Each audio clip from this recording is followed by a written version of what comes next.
This is the Evidence-Based Compliance Assurance webinar series. My name is Ben Meiselman. I'm a postdoctoral fellow at Johns Hopkins University, and I'm co-presenting today with Michelle Armiger. And Michelle, are you ready to present some of the background on the lead compliance program? Yes, Ben, thank you very much. Okay. I'm getting the slides up for you. Good afternoon, everyone. I'm Michelle Armiger from the Maryland Department of the Environment.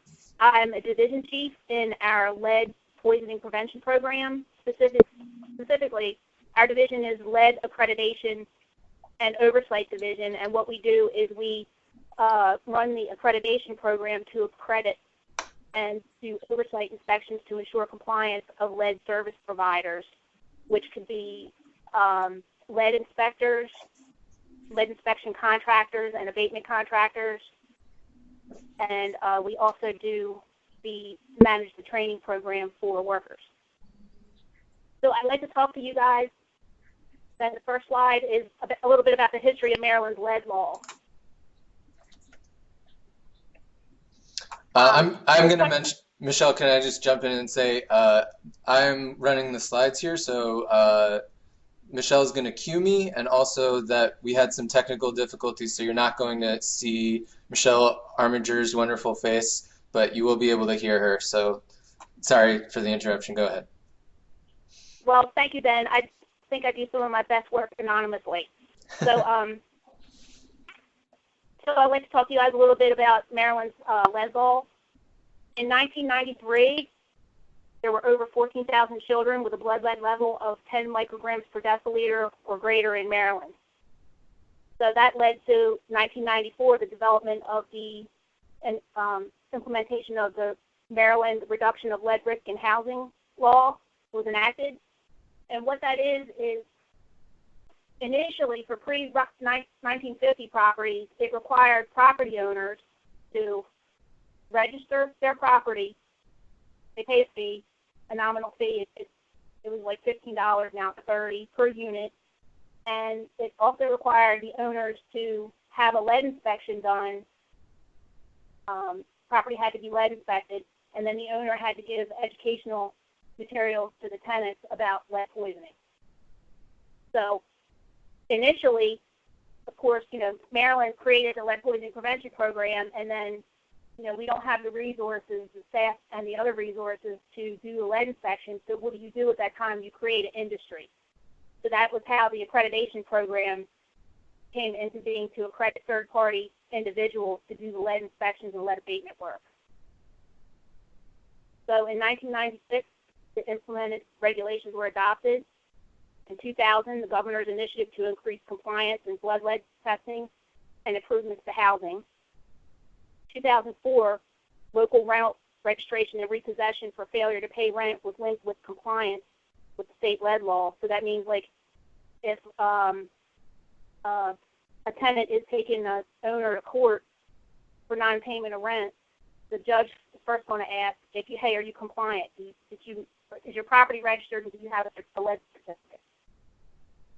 In 2005, elevated blood lead level was reduced from 15 to 10 micrograms per deciliter of blood, effective 2006. 2008, lead-containing children's products prohibited. 2011, a summer study to reduce childhood lead poisoning. And in this 2012, this is important, that a law was expanded to cover pre-1978 residential rental properties, and that was effective January 1st, 2015. So that brought into the regulation basically approximately 200,000 to 250,000 more units. The next one is also very important. In 2016, there was universal testing mandated for children, and that was a Maryland Department of Health regulation. Before the 2016 universal testing, what we did was we have an epidemiologist on board, and we pretty much track like high-risk areas where there's a lot of older housing, and you're showing the groups where there's targeted areas where there's a lot of lead poisoning. So before that, only areas of identified as risk areas where children were tested. In 2017, lead in drinking water at schools law passed. And most recently in 2019, the elevated lead level is going to be reduced from 10 micrograms per deciliter to the CDC reference level, I believe it's 5. And then there was some lead drinking water at school law was amended. So there's been an evolution to ensure that, prevent lead poisoning. Maryland was made significant progress to reduce the number of children exposed to this preventable disease by over 98% since 1996. And the decline, in part, is because of lead-safe work practices, make the work area safer for families and workers, and also because of the lead-based paint inspections that are required under the Maryland Risk Reduction Act. So those were our primary prevention methods to measure and ensure children are safe from lead-based hazards. Then could you click the next slide, please? And the next one. So accordingly, here's a graph of childhood blood lead surveillance from 1993 to 2018. The vertical axis is the percent of children tested with blood lead levels greater than or equal to 10 micrograms per deciliter of blood. As you can see on the horizontal axis, it has the years since 1993 up to 2018. The lower number is the number of children that were tested. So as you can see, based on our lead poisoning prevention program, the law that was enacted, and the various measures that we instituted and followed up on, you can see that it's 98% decrease. And also, if you notice, on the 2016, this is also remarkable because keep in mind, as I stated, in 2016, we included the population of pre-1978 residential rental properties. The next slide, Ben. So the lead poisoning prevention program is comprised of the following. We have 2 divisions and a section. So the compliance division, their main focus is to ensure property owner compliance. Are you registered? Do you have a lead certificate, a valid lead certificate? And to perform investigations on children with elevated blood lead levels. And there's also case management involved with that. The division, my division is Lead Accreditation and Oversight Division, and our main focus is to manage the accreditation program to accredit lead service providers and perform oversight inspections to ensure compliance. And then our lead surveillance section, their main focus is to track, report, and disseminate data for blood lead levels received from medical service providers. And like I said, the lead surveillance section, that's where our epidemiologist works. And the next slide, then. So we were happy to participate in this project because, like most, government agencies, there's, lack of staff and resources and a lot of work. And we do have a lot. We're still doing paper processes. And one of the things that I mentioned is, every property owner who has a rental property, it's an affected property, they have to obtain a lead certificate. So that means, and I'll tell you about this metric, for 2017, just because I remember it, we got 40,000 to 70,000 lead certificates that were mailed to us, and we have to do oversight on those. And one of our requirements is any time that a lead inspection contractor is going to do an inspection, they're required by our regulations to submit at least 24 hours in advance a lead inspection notification. And that's pretty much what our lead inspection notifications and abatement notifications are, what this project that we're doing with JHU is about. Ben will be explaining some of that in a little bit.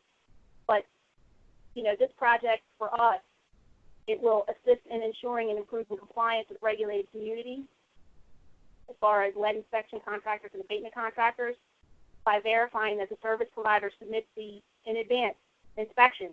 When we get those notifications, it allows us to do oversight of that inspector to make sure that they're in compliance with the laws and regulations. The project will also identify trends and contractor behavior with regard to inspection and abatement notification submittals, and it will identify potential improvements to standard operating procedures, and it will provide additional compliance resources. Basically, it'll exponentialize our workforce. We have a fresh set of eyes looking at things. We have new ideas. and ways to improve our processes. So we're really excited about it. And with that being said, I'll turn it over to Ben.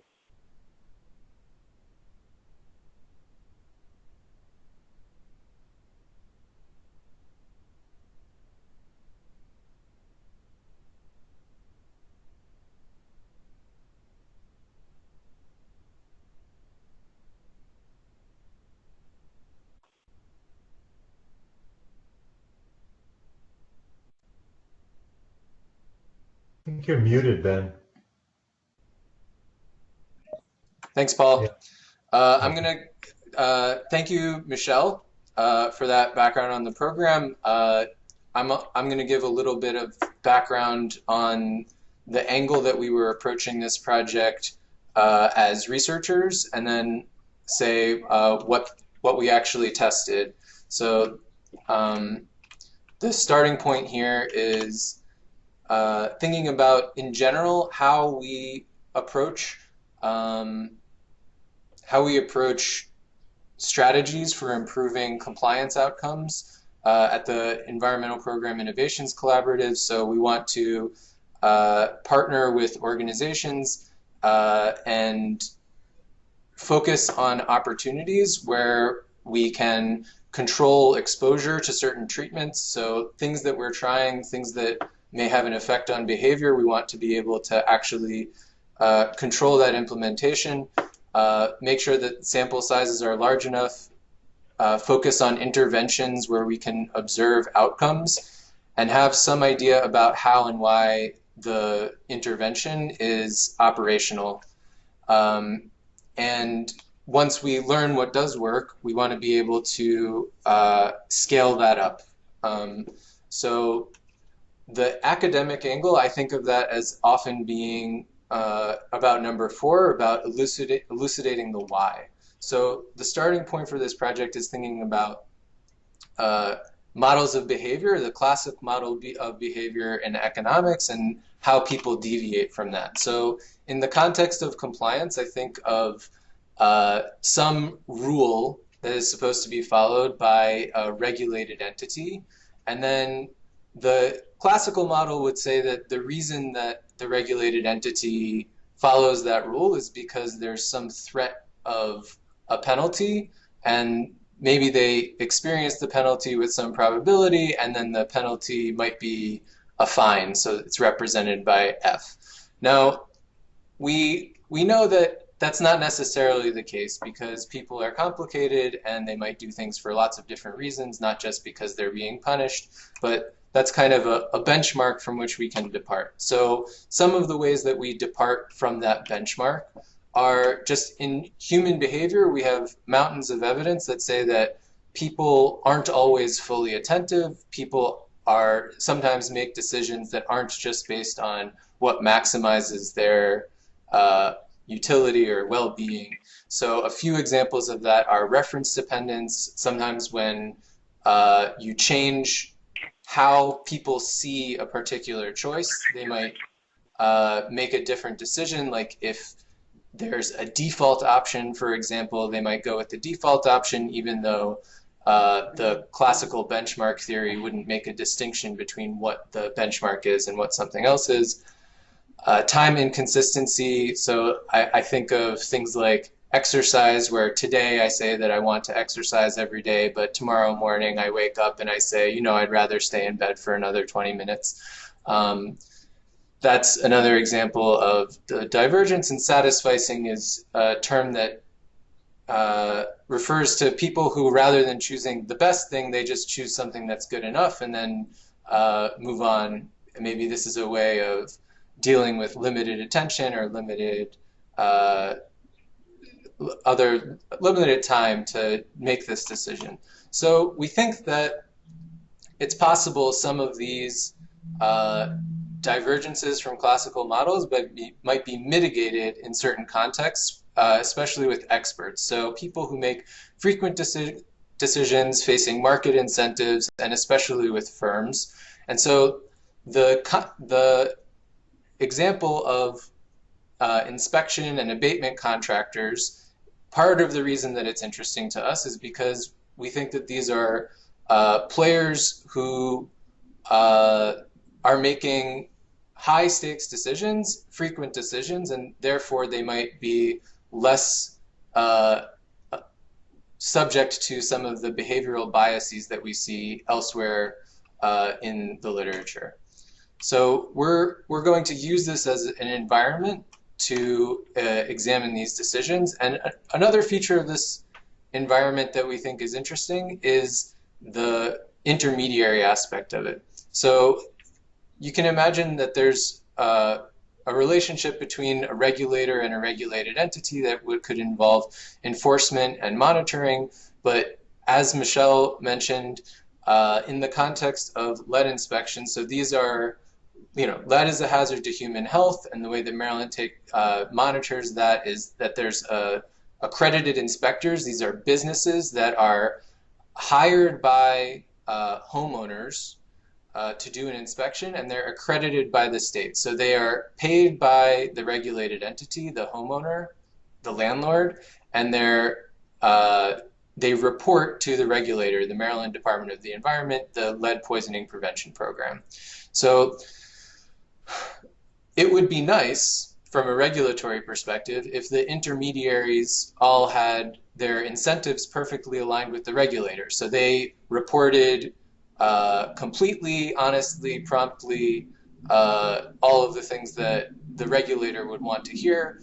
But as economists, we like to raise this question of, well, if they're being paid by the regulated entity, maybe that creates an incentive to have a reputation for lenience or some other, just some divergence between the incentives of the intermediary and the incentives of the regulator. So that's another angle that we're approaching this project from. So the components of the environment here are notifications, inspections, and certificates. So these lead contractors inspect properties, and before they inspect the properties, they're supposed to submit a notification to the Department of the Environment. And after they do the inspection, they're supposed to send the results to a laboratory, which determines whether there's a pass or a fail. And then the inspector, the inspection contractor, is supposed to submit a certificate that says this was a pass or this was a failed inspection. We see that, in fact, we don't see quite as many failing certificates as you might expect. And this would be consistent with a divergence in the incentives of the inspection contractor and the regulator, because a fail certificate triggers certain requirements and certain oversight of that property. So the landlord might not want to report failures so promptly, and it's possible that the inspection contractors abide by that preference rather than by the requirement to submit all the certificates based on all the inspections that they did.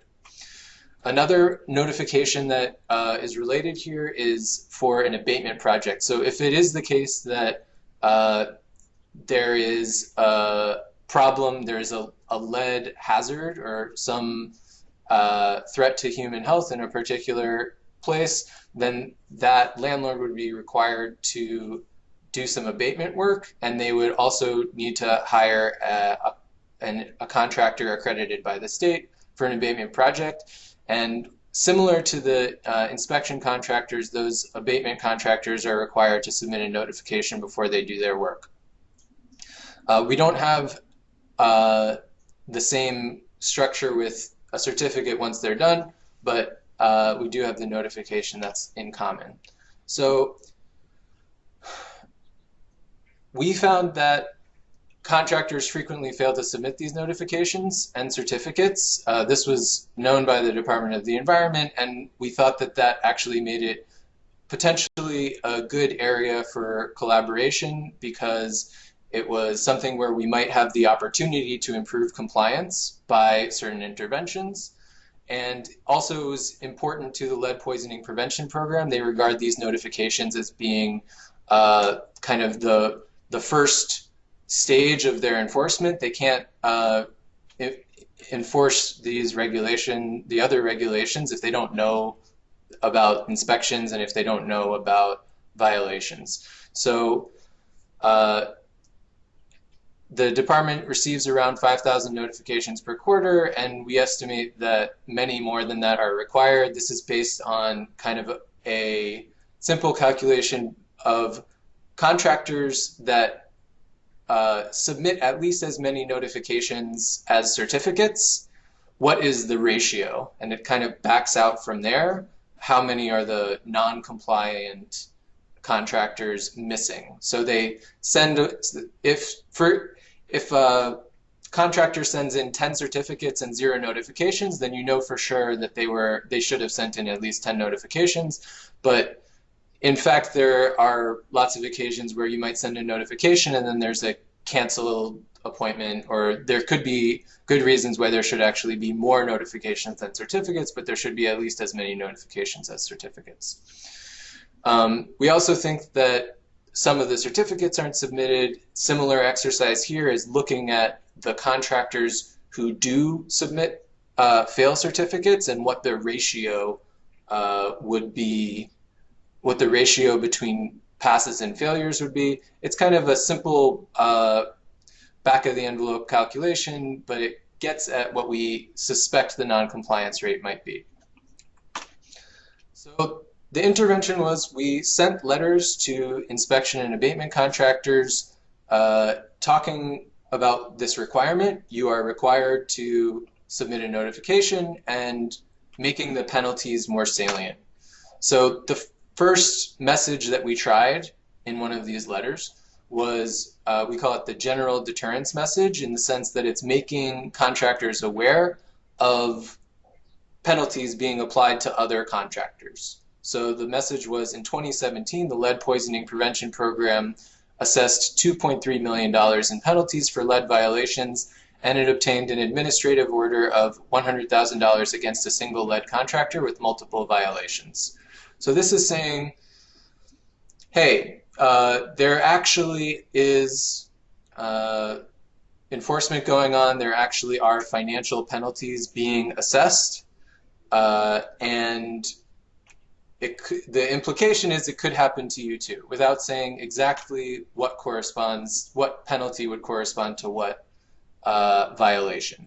So that's what the second treatment message deals with, so the statutory penalty. So being very specific about what the penalty is according to statute for failure to notify the department. So the second message, the statutory penalty message, was failure to notify the Maryland Department of the Environment at least 24 hours before a lead inspection is a misdemeanor punishable by a fine of up to $25,000 and up to 2 years in prison. So these two messages were featured in a prominent box on a letter that was sent to all of the inspection and abatement contractors. So it was one of these two messages, or as a control condition, neither of these two messages, but every contractor received a letter. So this is what the letter looks like. You can see the prominent box in the middle with a larger typeface trying to, we're giving ourselves the best shot at seeing what the effect of this message is, incremental to what the effect of the letter is. So the rest of the letter just says, to protect the health and well-being of Marylanders, the Maryland Department of the Environment is reminding lead inspection contractors, or sometimes they would say abatement contractors, of obligations under the Code of Maryland Regulations. And then it says, the Code of Maryland Regulations requires lead inspection contractors to notify the department at least 24 hours before a lead inspection. Complying with this requirement is straightforward. And then it gives instructions on where to download the inspection form and where to ask questions, things like that. So all of the contractors were reminded of this requirement and told how to complete it. We tried to keep this very simple. It's a single page, and then the experimental part is looking at the difference in impact between these treatment messages. So So the message treatments were the general deterrence message and the statutory penalty message that I showed a few slides ago, and a letter-only control. So it had all of the elements of the letter except that prominent box in the middle. And then we also did several attention treatments. So everyone received a postal letter in the mail, and some contractors, in addition to that letter, also received emails. 1 email, 0 emails, or 3 emails. And the idea here is that repetition has shown to be effective in some contexts. Maybe it will be effective in this context. And in particular, not just repetition in the same forum, but using a channel of communication that might access or might alert some contractors that wouldn't receive the message only from postal mail.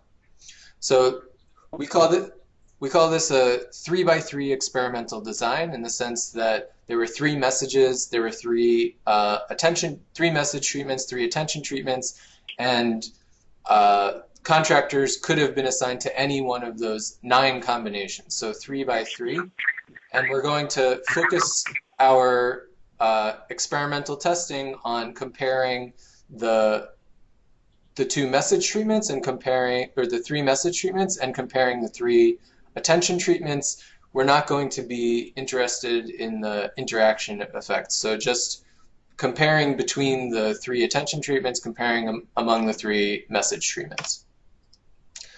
So we think that these messages are going to have an impact if contractors are inattentive, in the sense that they don't already know the rule, or they don't already know the probability of receiving a penalty, or they don't already know what the penalty is. And we associate the letters, all of the letters, with making the rule more salient.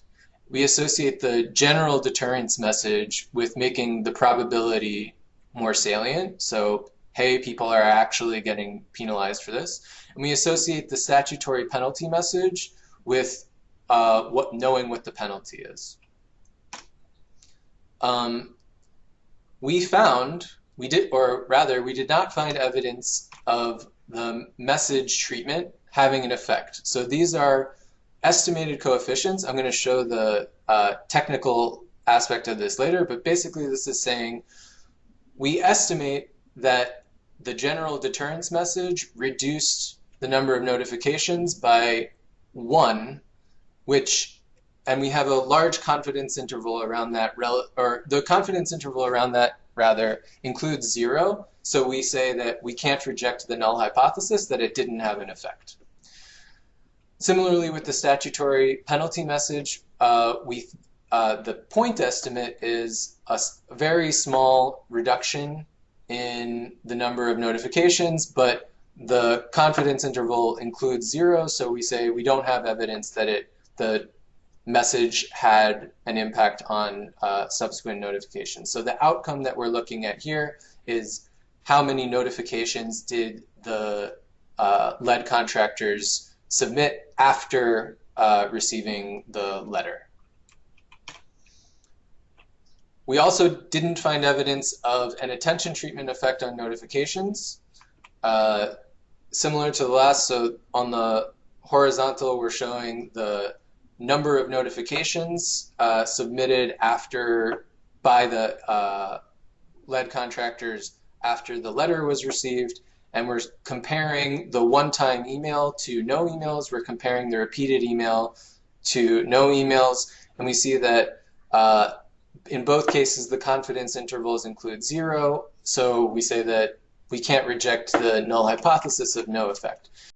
On some level, this is a little disappointing. I think that there's a hope when you do things that they're going to work, but part of doing experiments, part of doing research is being okay with null results like this, and because learning what doesn't work is just as important as learning what does work.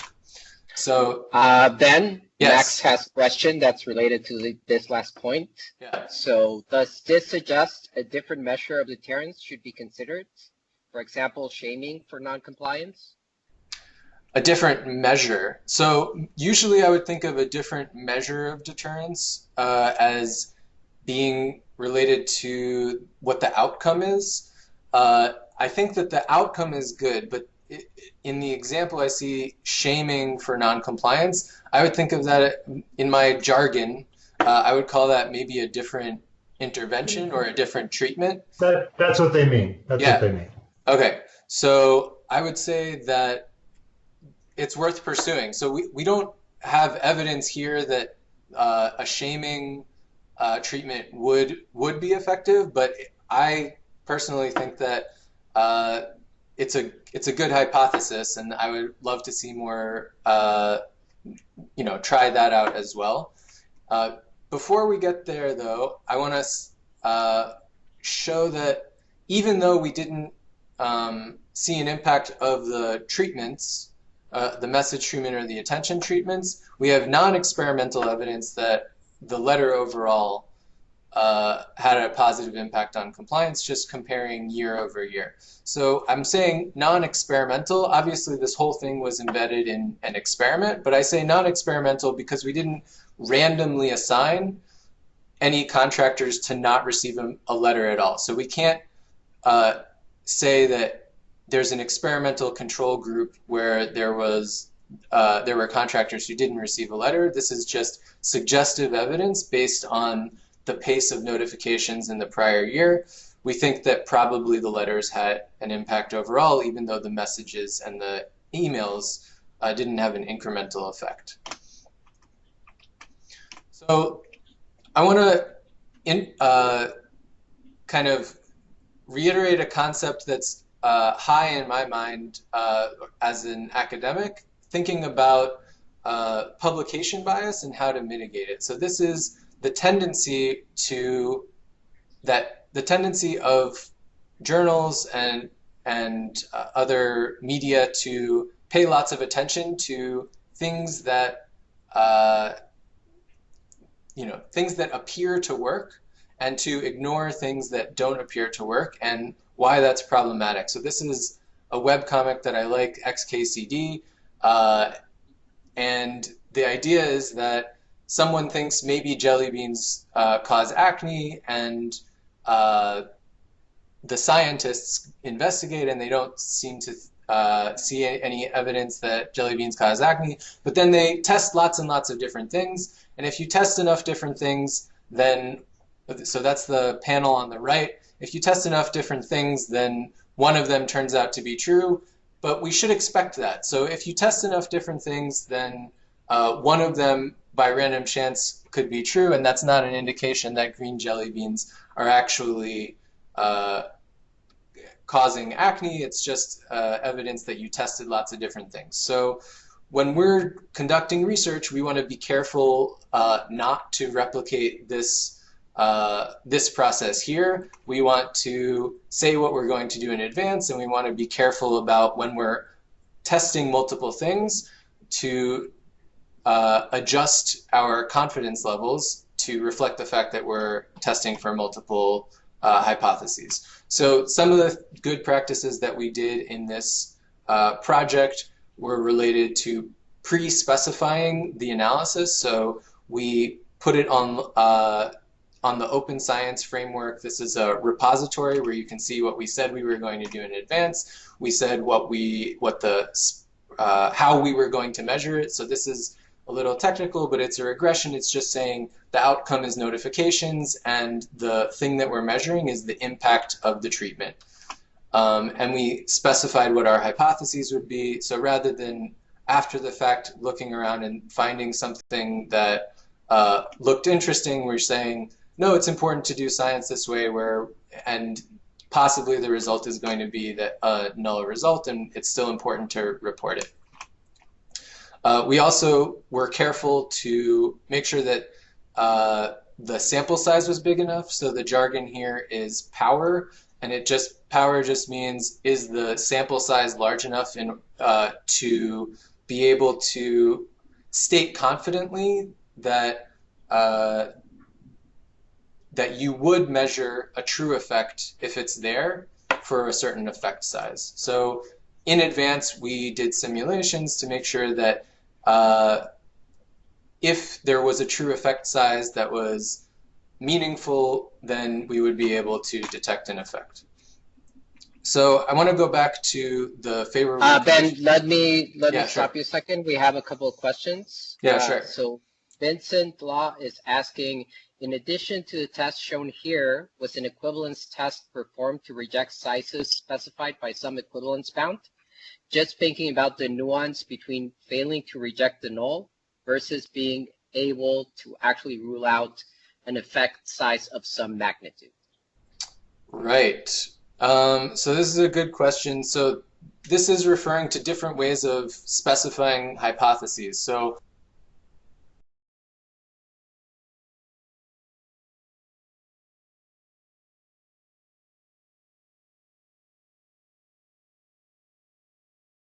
User speaker. hey, I'm back. Sorry Okay. about that. I don't know what happened, but I'm back. So we're talking about these hypotheses, different ways of specifying hypotheses and an equivalence test. The short answer to your question, though, is no, an equivalence test was not performed to reject sizes specified by some equivalence bound. So this was a more traditional, just do we think that there's an effect, as opposed to trying to narrow down whether it would be within a certain range. But that's a good question. Okay, and the second question comes from Andrew Gray. He wants to know, why are certificates accepted if no corresponding notification is received?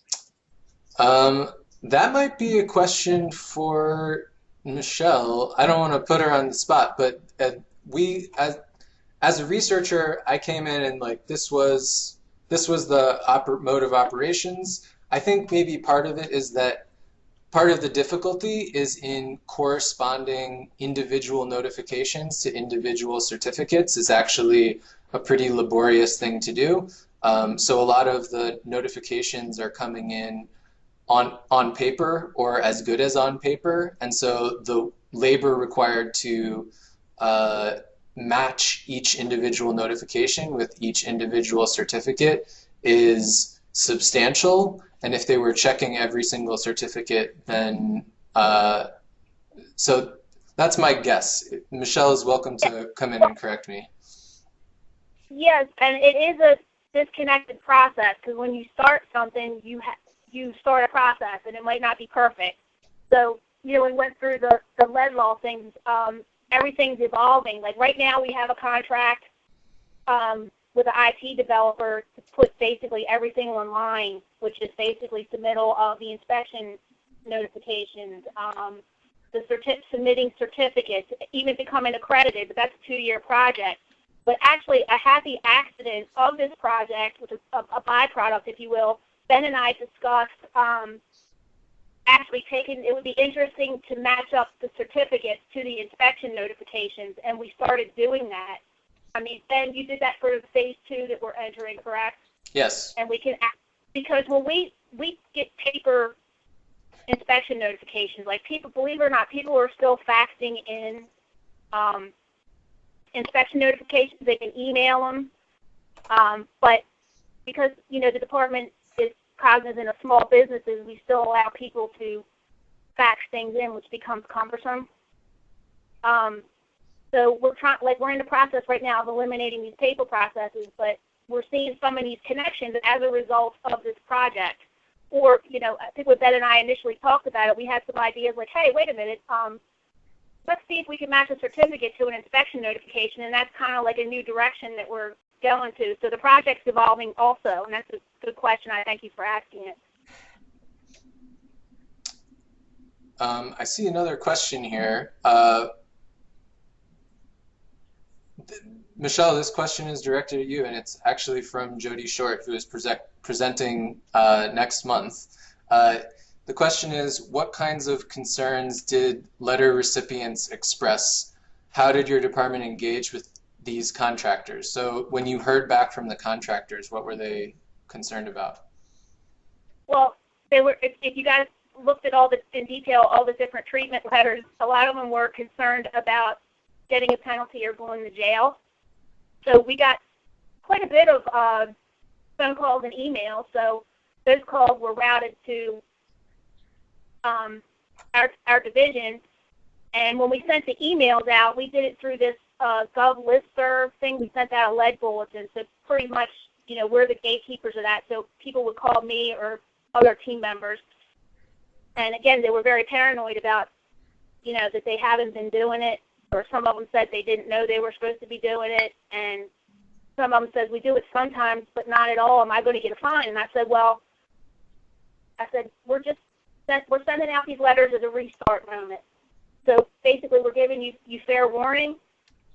And if you don't do it in the future after you receive this letter or email communication, then we're going to look into, some other type of enforcement action, perhaps. Great. Thanks, Jody. So we actually kind of are in the period of time when I wanted to be entertaining questions, but since we started the questions, I'm going to take another minute or so to finish the presentation. So review of favorable conditions. This is just going back to what we said earlier. So exposure control. Because this was embedded in program operations, we were able to ensure that the messages that that the randomly assigned treatment, so the messages actually were received by the contractors. So the fear here in other contexts is that sometimes you're not really sure or you don't have the ability to administer treatment to all of the units, all of the subjects that you're studying that you would want to. We believe that we had a sufficiently large sample size in order to detect relatively small changes in behavior. We were using observable outcomes that were collected in the normal course of operations by the lead poisoning prevention program. The research team did a little bit of processing after the fact, but these are outcomes that are collected in any case. Elucidating the how and why, that's kind of thinking about penalty salience. That's why people are likely to respond to knowledge about the probability and severity of punishment, and thinking about why these messages would work would be, or why repetition would work would be if there's a limited attention and doing it more than once could get more people's eyes on it. In this case, we didn't find something that we would necessarily want to scale up because we didn't find an effect, but the idea is there that it would have been easy to replicate in other contexts if we had found something.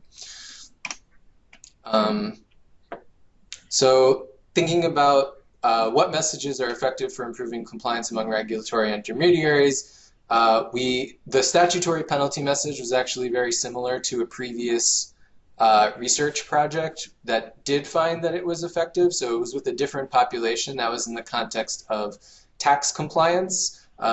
So possibly having different populations is one reason why it didn't replicate, or maybe another reason. I think of adding to the evidence base as being important regardless of whether you're able to state something is absolutely universal or whether we're able to learn progressively from different contexts where things are tried. And as far as I know, the general deterrence message was completely novel. So expanding some knowledge in that way. When we think about whether electronic communication is effective for improving compliance, you might think that it is. I would have guessed that it would be effective, but we didn't find evidence of that here, neither just the fact that it was electronic, nor the repetition of it through multiple emails. Michelle mentioned some of the next steps, so kind of using this connection between the mapping between an individual notification and an individual certificate, we are now able to identify specific contractors who missed specific notifications, and the plan is to impose financial penalties on some of those contractors, partially in recognition of the capacity constraints of the department. We're planning to phase that in slowly. Initiating a case has a large fixed cost to it. So even if we eventually get to all of the contractors, we're going to start at a smaller scale, and by embedding random assignment into that, so let's say we identify 30 contractors who were missing some number of notifications, some threshold level, just randomly assigning who gets the first penalty and measuring the impact of behavior subsequently. So those are some of the plans for the future. So now I'd like to open it up to questions. We've already addressed some of them. And maybe Paul Feldman, can you guide me where I should be looking? Yes, so all the way at the end, we have two questions, Ben. So the first question from Christine Tokars is, so it could have been that all the notifications were from the two treatment groups and not the general letter group, but to know that is quite cumbersome, question mark? No. So matching up individual notifications with contractors is something that the Department of the Environment has been doing for a long time. So it's not the mapping to the contractor, it's the mapping to the individual certificate. So for example, let's say contractor number 1 submits 10 notifications and 12 certificates. We would know that this contractor submitted 10 notifications and 12 certificates, but the process of matching the individual certificates to the individual notifications requires incremental effort, so we don't know which 2 notifications they were missing, or we wouldn't have known that before this collaboration started. Now we're getting better at that, and we basically can do that for the most part. So I think that answers the question. So the answer is no, it wouldn't have been that the notifications were only from 2 treatment groups. We knew which contractors were submitting how many notifications. We knew the count in connection with the contractor. Okay, so yeah, Christine said that makes sense. Now we have a question from Sean Ireland asking, is there any confirmation that the email was received rather than going to the junk folder or junk mail? Well, we know whether it bounced. I don't think that we have a way of knowing whether a filter was set up. In my personal experience as a user of Gmail, I don't think that anyone else would know if I set up a filter. And a junk folder would be a type of a filter. So the answer is no, we don't know that it didn't go to a junk folder, but we do know that it was received. We can tell whether the email was at least delivered or not. Ben, can I interject also? When we send out the emails, I believe that was it's a Google service where you send out mass emails. It actually reports back metrics, like how many emails were sent, how many were opened, how many weren't opened. It does give you some metrics on that, so that's a very useful tool. Oh yeah, you're jogging my memory there. Yeah, Gulf Delivery. Yeah. That Gulf Delivery service that we use. Yep. So we know that some of them were opened.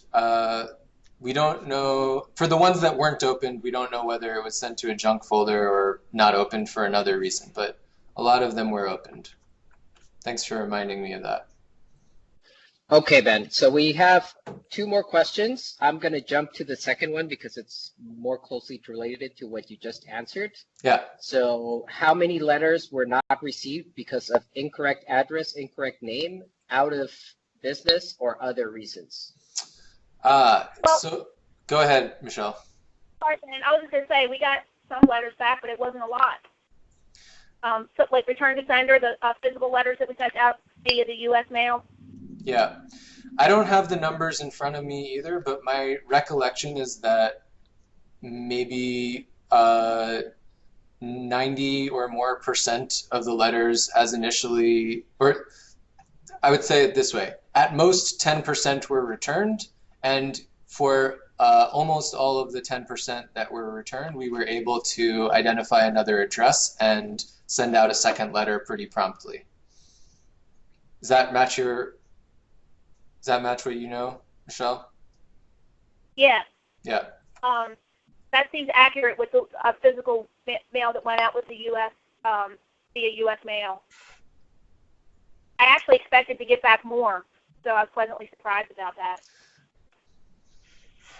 We did some checks on the addresses beforehand, make sure that they were not nonsense addresses. Go ahead, Paul. Oh, yeah, so you have another question from Catherine Doss, who's asking, do you have a sense or maybe a literature review of where the biggest research evidence gaps for this type of deterrence approach are, I'm guessing? So I have some background in tax compliance, and I actually know the relationship between that literature and these types of interventions a bit better. My sense is that there's not as much evidence of doing things like this in the environmental context as there is there. I think that I can I don't think that I have a great answer for where exactly the gaps are. I think that we were trying to fill some of the gaps as we perceived them, but if we knew where lots more were, then we would want to do those. So I think Dina Pomerantz has a good kind of review of similar things. Dina is a researcher. I can put the name in the chat box, but I don't have the full reference for it.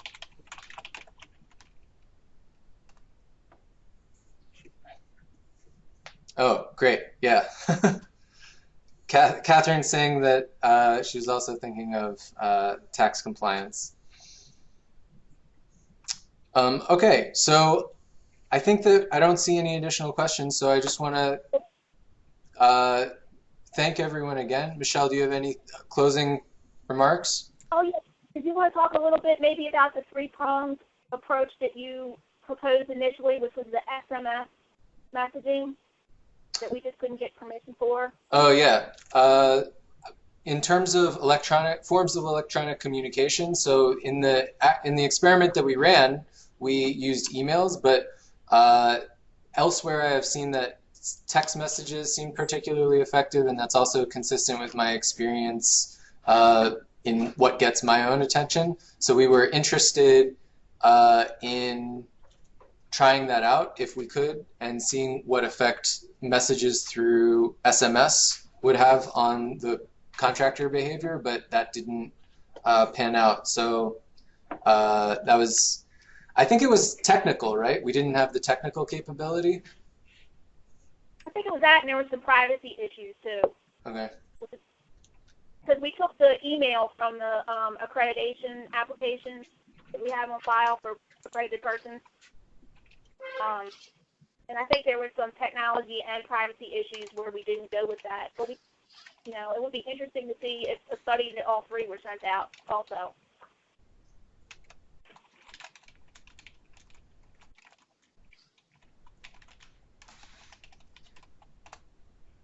So I'm going to give a plug now for the next webinar. Let's see. Ben, before you do that, there's a question here that I think requires your attention, which is, did you say there's a working paper online already? So people want to know where they could read the printed version of this, I'm guessing.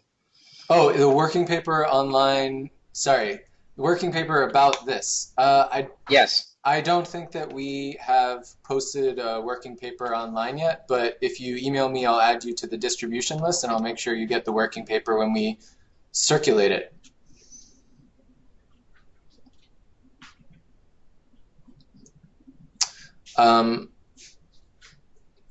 So I'm going to continue to take questions, but I just want to say that this webinar is one in a series. of evidence-based compliance assurance webinars. And the next webinar is going to be May 13th. It's going to be presented by Jody Short and it's going to be a review of the research on inspection and compliance for regulators. So perhaps that will be a better question or a better answer than the one that I gave to where the gaps in the research were. So I'm going to continue taking questions now, but that's a plug for the next time.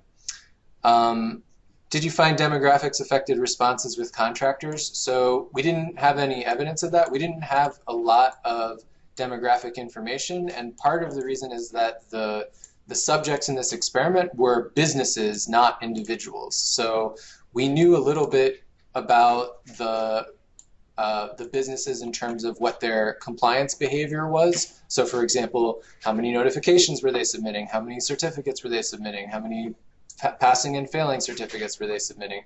So we knew about size, but we didn't know as much about, for example, income or, I mean, we also knew about geographic region because we knew where they were registered, but we didn't know like the typical demographic factors that you would, census data or things that people often look at as moderators like gender and income. We didn't have that information.